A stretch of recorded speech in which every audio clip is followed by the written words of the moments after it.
Saludos amigos, bienvenidos a su espacio, Conversando con el Doctor. Unos minutos dedicados a compartir conocimientos y recomendaciones para llevar una vida más saludable. Quédese con nosotros.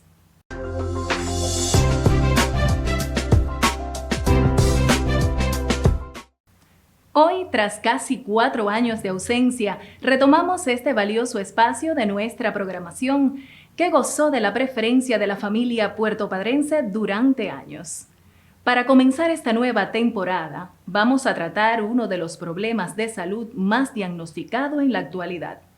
Se le ha llamado a esta dolencia la asesina silenciosa, por la forma en que va destruyendo la salud de quienes la padecen y no se tratan debidamente. Esta tarde conversaremos sobre la hipertensión arterial. Acompáñenos.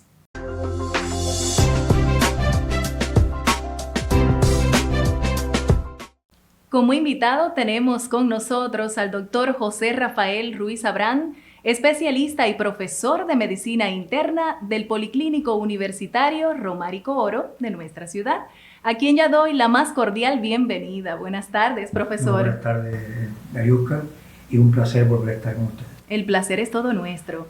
Profesor, ¿cómo quisiera usted abordar este tema que es tan extenso? En una primera parte nos dedicaríamos a tratar el origen de la hipertensión, su clasificación y la forma en que puede evitarse la enfermedad. Y en una segunda parte trataríamos las complicaciones, el tratamiento, la manera en que se diseñan esos tratamientos para cada persona, puesto que la hipertensión es una patología que requiere una atención personalizada para tratarla de la manera más óptima posible.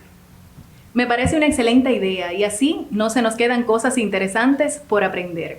Profesor, para adentrarnos en el tema, ¿qué es la hipertensión arterial? La hipertensión arterial es la condición más frecuente que afecta a los adultos actualmente en el mundo, o sea que es una enfermedad de primer orden. No solo es una patología en sí, sino que se comporta como un factor de riesgo que produce complicaciones a largo plazo que pueden ser muchas veces invalidantes y hasta mortales. Se conoce por hipertensión arterial aquella enfermedad crónica caracterizada por un incremento en los valores de la tensión arterial por encima de los parámetros considerados como normales.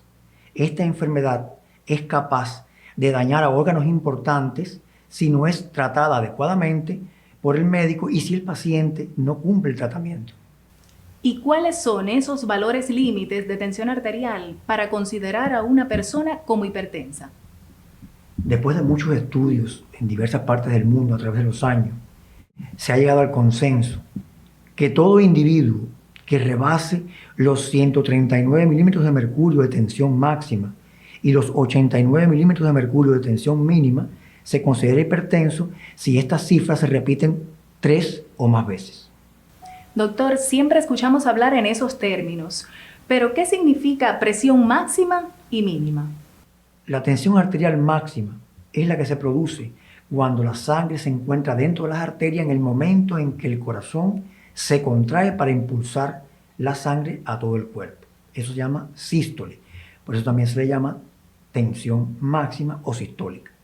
En cambio, la tensión mínima o diastólica es la que se produce cuando el corazón se relaja para llenarse de sangre y es el valor mínimo del ciclo cardíaco.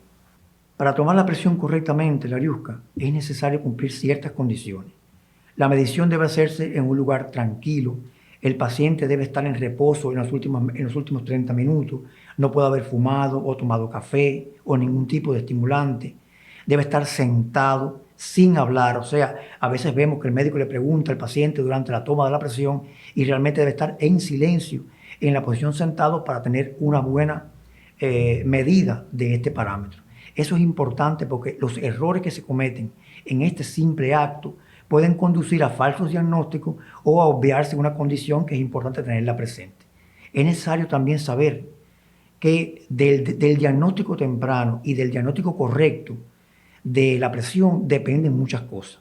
Y este es un acto, o sea, tomar la presión al paciente debe hacerse en toda consulta médica, independientemente de la causa que lleve el paciente al médico. Se debe hacer con frecuencia, se debe tener en cuenta que esas medidas deben archivarse para poderlo comparar en caso de que haya cifras que se consideren anormales. Profesor, ¿se conocen las causas que provocan la hipertensión arterial? Algunas de ellas se conocen.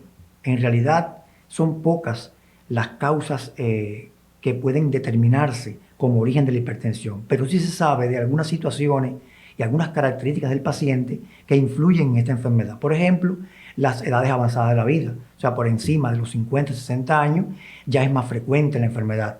Los factores hereditarios que en una familia pueden incrementar los casos de hipertensión. En cuanto al sexo, los hombres hasta los 40 años son más hipertensos que las mujeres. Sin embargo, después de los 40, en la menopausia, estas cifras se igualan bastante porque la menopausia en la mujer incrementa su cifra de tensión arterial. Otro de los aspectos que está comprobado es la raza, o sea, la raza negra es más frecuente la hipertensión y también es más frecuente que evolucione de una forma más tórpida que en las personas de otra raza. Es importante también saber, Lariusca, que la hipertensión primaria es aquella que no se conoce la causa que la produce independientemente de los estudios que se hagan. Y en este grupo tenemos el 90% de los hipertensos. O sea, solo un 10% de los hipertensos son de tipo secundario y se puede detectar la causa que está generando la hipertensión y en ocasiones también se puede curar. O sea que aunque sean pocas, pueden ser resueltas de una u otra forma. Eso es importante tenerlo presente porque a veces las personas cuando se hacen un estudio por hipertensión y no les sale nada, pues piensan que hay algo equivocado, que es un error y realmente no es así. La inmensa mayoría no se detecta la causa primaria. No pensé que la mayoría de los hipertensos jamás pueden saber por qué lo son.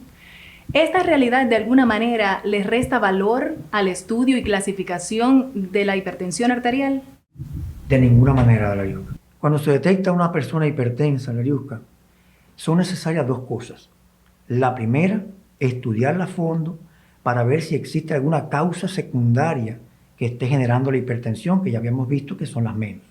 Pero también es necesario saber el daño que han sufrido los llamados órganos diana en la condición de hipertenso de ese paciente. Estos son los órganos que más se dañan con la evolución de la hipertensión. Entre ellos tenemos el cerebro, el corazón, los grandes vasos, los riñones, la retina, que son estructuras muy sensibles a la presión mantenida durante mucho tiempo.